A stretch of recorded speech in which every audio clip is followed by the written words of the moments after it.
Social Skills Coaching with Patrick King, a Newton Media Group production. Today is Wednesday, September 23rd, 2020. Today, from Patrick King's book, Better Small Talk, we learn how to be a little more captivating by being a good storyteller. When you're in conversation, instead of answering questions with a simple one-word answer, learn how to respond to those questions with pre-prepared mini stories. And craft these stories using the one-to-one-to-one method.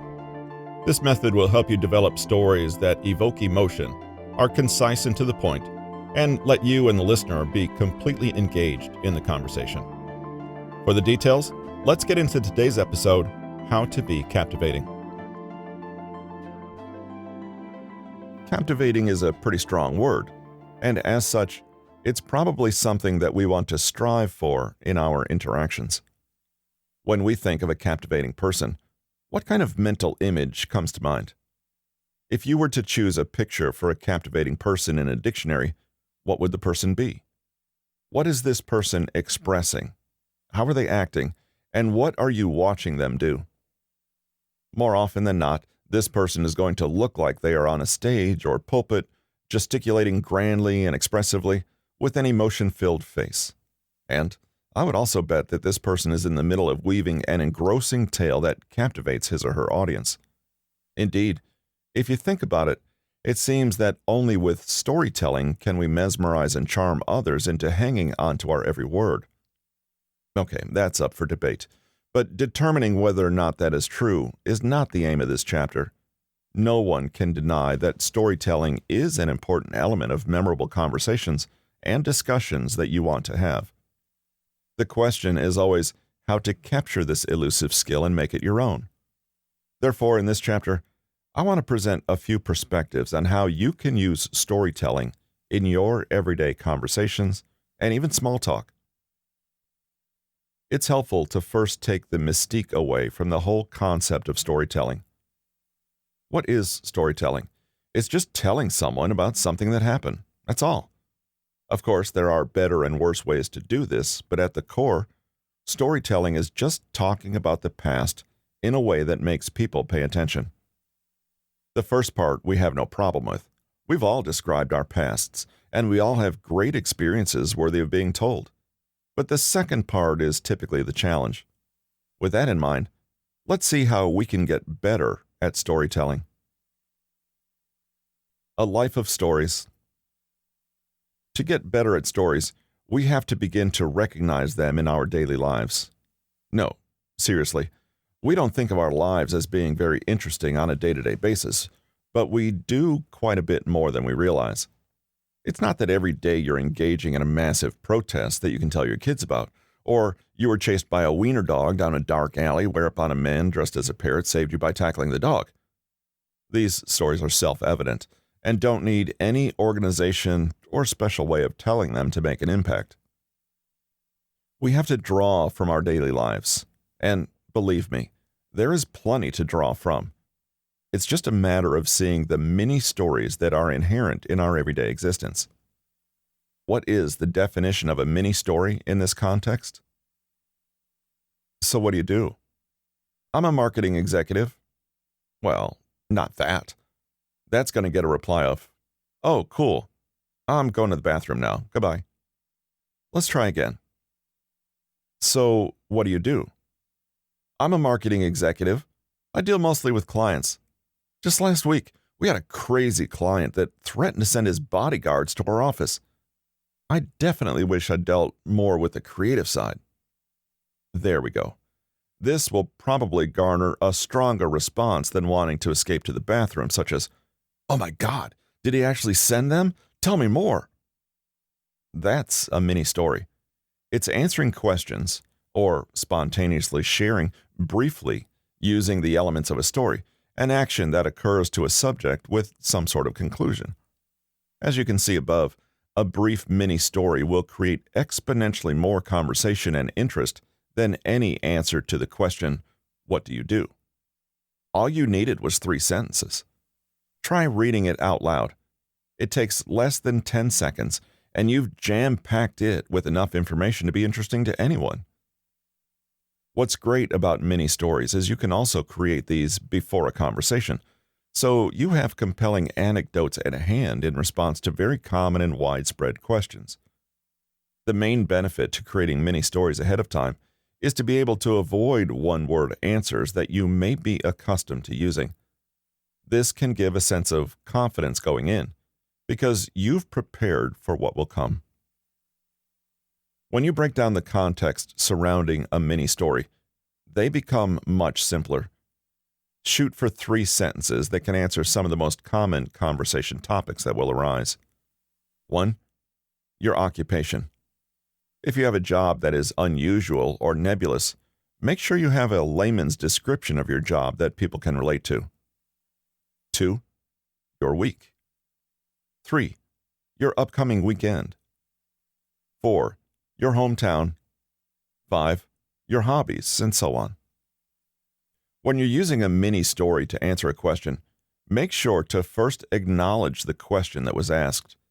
But then, realizing that you have something far more interesting to say, you can jump into the mini story, which should be able to stand by itself. How was your weekend? It was fine. I watched 4 Star Wars movies. Okay, I'm going to go talk to someone else now. Let's try again. How was your weekend? It was fine. But did I tell you about what happened last Friday? A dog wearing a tuxedo walked into my office and he peed on everything. Wait, tell me more. Using mini stories allows you to avoid the tired back and forth of, good, how about you, you'll find in everyday small talk. That's the first step to being captivating. It might help to reframe mini stories this way. When people make small talk with you and ask any of the classic small talk questions, they aren't truly interested in the answers to those questions. They want to hear something interesting. So give it to them. This is an important point to repeat. When we ask how someone's weekend was, or what people's travel plans are, we usually aren't that interested in the literal answer. We've already talked about how you should disclose and divulge more about yourself in an effort to find more similarities, and now you can see another benefit of offering more. Not only that, mini stories are an inside view of the way you think and feel. They give clues to your mindset, personality, and emotional leanings. Learning about those aspects is the first step in allowing anyone to relate and feel connected to you, so it's imperative that you learn how to take any question and expand it to your advantage. It will also encourage them to reciprocate. Mini stories also underscore the importance of providing more details, as mentioned in an earlier chapter, and avoiding one-word answers. Details offer a 3-dimensional description of you and your life. That automatically makes people more interested and invested, because they're already painting a mental picture in their minds and visualizing everything. Details also give people more to connect to, think about, and attach themselves to. With more details, there's a substantially higher likelihood that people will find something funny, interesting, in common, poignant, curious, and worthy of comment in what you have to say. Detail and specificity put people into a particular place and time. This allows them to imagine exactly what's happening and start caring about it. Think about why it's so easy to get sucked into a movie. We experience enormous sensory stimulation and almost can't escape all of the visual and auditory detail, which is designed to make us invested. Detailed stories and conversations are inviting others to share a mental movie with you. Beyond giving flavor to your conversation and storytelling, and giving the other person something to ask about, details are important because they elicit emotional engagement. Details remind people of their own lives and memories and make them feel more drawn to whatever is presenting them. Details can compel others to laugh, feel mad, feel sad, or feel surprise. They can control moods and emotions. If you include details about specific songs that played during your high school dances, it's likely that someone will have memories attached to those songs and become emotionally interested in your story. Share details about all the figurative nooks and crannies, because that's what makes you interesting on an emotional level. The 1-1-1 method. On the theme of simplifying storytelling, we've been talking about how we can use a mini story in many ways. You may be wondering what the difference is between a mini story and a full-fledged story. For our purposes, not much. It seems that many people like to complicate storytelling as if they were composing an impromptu Greek tragedy. Does there have to be an introduction, middle, struggle, then resolution? Does there need to be a hero, a conflict, and an emotional journey? Not necessarily. Those are specific ways of storytelling. If you're Francis Ford Coppola, director of the Godfather series, or a stand-up comedian used to keeping crowds engaged, but certainly these aren't the easiest or most practical ways to think about storytelling. My method of storytelling in conversation is to prioritize the discussion afterward. This means that the story itself doesn't need to be that in-depth or long. It can and should contain specific details that people can relate to and latch onto, but it doesn't need to have parts or stages. A story can be mini by nature. That's why it's called the 1-1-1 method. This method stands for a story that 1. Has one action, 2. Can be summed up in one sentence, and 3. Evokes one primary emotion in the listener. You can see why they're short and snappy. They also tend to ensure that you know your point before starting, and have a very low chance of verbally wandering for minutes and alienating your listeners. This is the lowest input to the highest output ratio you can have for a story. For a story to consist of one action means only one thing is happening. The story is about one occurrence, one event. It should be direct and straightforward. Anything else just confuses the point and makes you liable to ramble. Details are important to share, but probably not at the outset, because the story's impact will be lost or blunted. A story should be able to be summed up in one sentence, because otherwise you're trying to convey too much. It keeps you focused and straight to the point. This step actually takes practice, because you're forced to think about which aspects of the story matter and which don't add anything to your action. It's a skill to be able to distill your thoughts into one sentence and still be thorough. Often, you won't realize what you want to say unless you can do this. Finally, a story should focus on one primary emotion to be evoked in the listener, and you should be able to name it. Keep in mind that evoking an emotion ensures that your story actually has a point, and it will color what details you carefully choose to emphasize that emotion.